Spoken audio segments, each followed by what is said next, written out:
Okay, so we did that's Nigolo over there, Nigolo. So we did some exploring. I got off my bike, parked up my bike, and started going up that mountain road, and it's pretty much what you'd expect. It's like dirt tracks, definitely not suitable for any kind of bike like this. This is like not even a road bike, you know. There's no suspension, thin wheels, no gears, you know, your standard bike, standard Asian bike. So I went up there, had a few nice bits and bobs to eat and just chilled, and nice scenery. But it's Tuesday today and I've got classes tomorrow, and me and the guy had a big full day's cycling yesterday, exploring. So I don't want to tire myself out too much today, as like I said, I got lessons tomorrow. I can already feel my leg a little bit sore from yesterday and today, so we'll just have a nice leisurely cycle, going the scenic route round back home. As you can see, it's absolutely bloody beautiful here. Like, well, I love it when you look up into those mountains, and it's a beautiful day right now, so it's not very misty. But usually, we are approaching rainy season, it's quite misty, it's quite cloudy, and it's like slight precipitation in the air. And you really get a sense of like just how kind of old these areas are, and how old some of these communities are. When like just now when I was walking up the mountain, you can see like these old farmhouses, and in the fields next to it you just got lines of graves you can see get older and older and older as they go down the line. And you know that it's like family members of this one household, this farming household, over generations. And you really get a sense, and that's just, you know, scratching the surface. And you know, sometimes when I look up into these misty mountains on a grey, still warm day, but grey day, and you see the mist, I imagine, you know, hundreds of years ago, like this rural community, no tourists, no cars, no buildings, no these big houses and flats and shops and all that stuff. Population size way lower than it is today. I just imagine people looking up into the mountains and like just wondering what lay out there, and you know, being like a kid looking up into the misty mountains, and like seeing like a flicker of light and being like, whoa, you know, was that a dragon? You know, what was that? You know, and like thinking just how rich in culture and all that culture and tradition these places still are, but you know, where they came from, like the birth of these things. And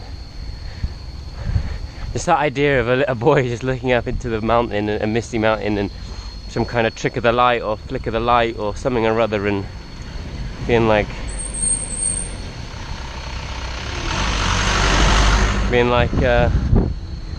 wow, I saw a dragon. And then, you know, him telling his friends, and then for the rest of his life he'd be like, yeah, no, I saw a dragon up at the northeast peak or the north cloud peak or whatever, you know. Just hypothetical, just imagine it, just imagine with me for a moment.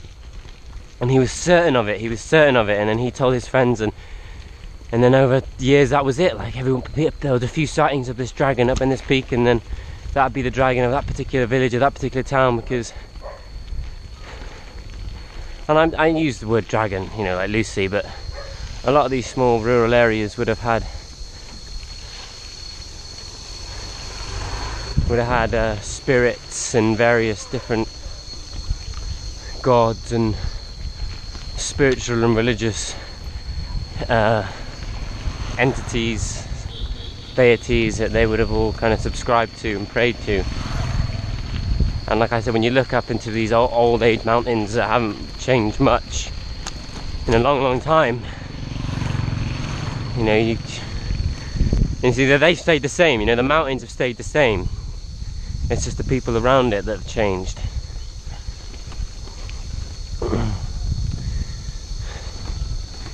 It's what, you know, a lot of people love, and me for one love about East cultures and traditions, especially in the rural areas. where a lot of it live, and you can see like remnants of it when you look into the houses and you talk to its people and you see the architecture and the clothing and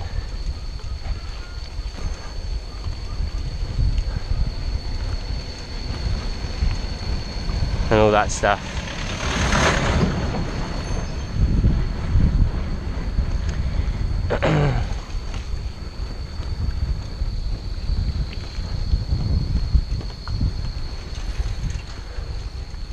Maybe, you know, as a Western tourist, you know, obviously we romanticize it. Tourists romanticize, or people romanticize, whatever the word is, wherever they go, and I don't think they can help doing it, especially when they come to like Eastern countries and cultures, and I'm definitely probably falling victim to that right now, but I'm just enjoying it.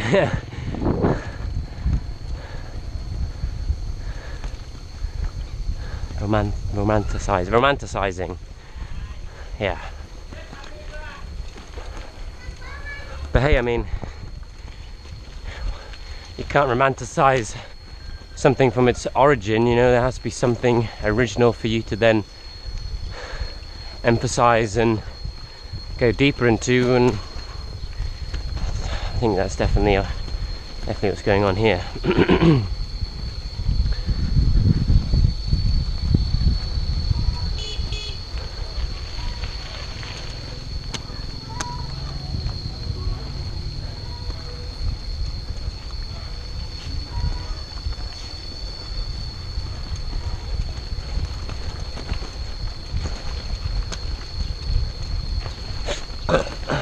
Excuse me.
Crossing back over the Mekong River now.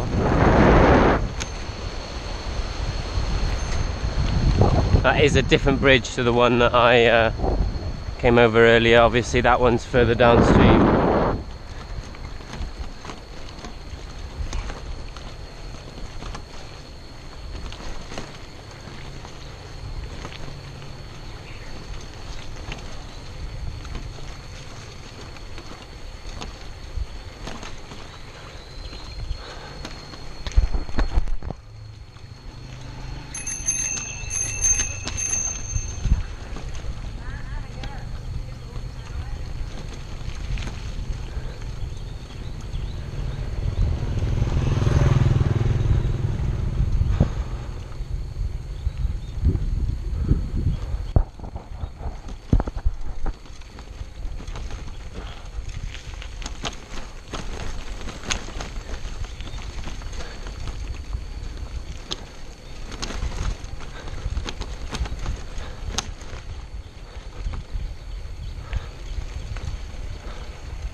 It's a lot busier today than yesterday. Yesterday, I think, was like some kind of, well, not some kind of, I think it was their holiday.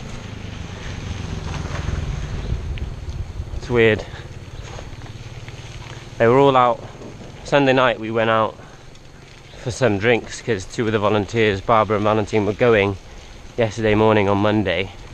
So on Sunday we went out for some drinks.